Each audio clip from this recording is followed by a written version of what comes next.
1. Absalom, uncover Bible names. A. The Bible is an historic record of real people and places. Find out and learn who's who, their relationships, and the meaning of their names.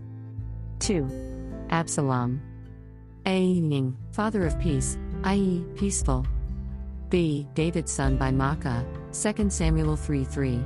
Compare 1 Kings 1:6. C. He was noted for his personal beauty and for the extraordinary profusion of the hair of his head, 2 Samuel 14:25-26. The first public act of his life was the blood revenge he executed against Amnon, David's eldest son, who had basely wronged Absalom's sister Tamar. This revenge was executed at the time of the festivities connected with a great sheep shearing at Baal Hazor.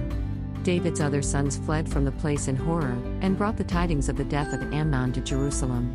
Alarmed for the consequences of the act, Absalom fled to his grandfather at Geshur, and there lived for 3 years, 2 Samuel 3:3, 13:23-38. D. David mourned his absent son, now branded with the guilt of fratricide. As the result of the stratagem carried out by a woman of Tekoa, Joab received David's sanction to invite Absalom back to Jerusalem. He returned accordingly, but 2 years elapsed before his father admitted him into his presence, 2 Samuel 14:28. Absalom was now probably the oldest surviving son of David, and as he was of royal descent by his mother as well as by his father, he began to aspire to the throne. His pretensions were favored by the people. By many means, he gained their affection, and after his return from Geshur, 2 Samuel 15:7, margin notes, Revised Version, he went up to Hebron, the old capital of Judah, along with a great body of the people, and there proclaimed himself king. The revolt was so successful that David found it necessary to leave Jerusalem and flee to Mahanaim, beyond Jordan, whereupon Absalom returned to Jerusalem and took possession of the throne without opposition. G. Ahithophel, who had been David's chief counselor, deserted him and joined Absalom, whose chief counselor he now became. Hushai also joined Absalom, but only for the purpose of trying to counteract the counsels of Ahithophel, and so to advantage David's cause.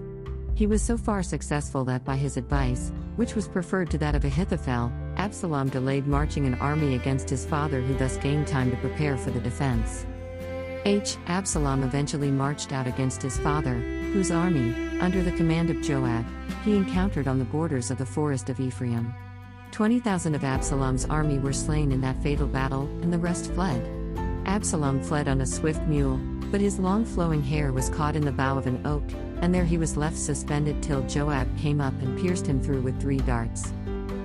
His body was then taken down and cast into a pit dug in the forest, and a heap of stones was raised over his grave.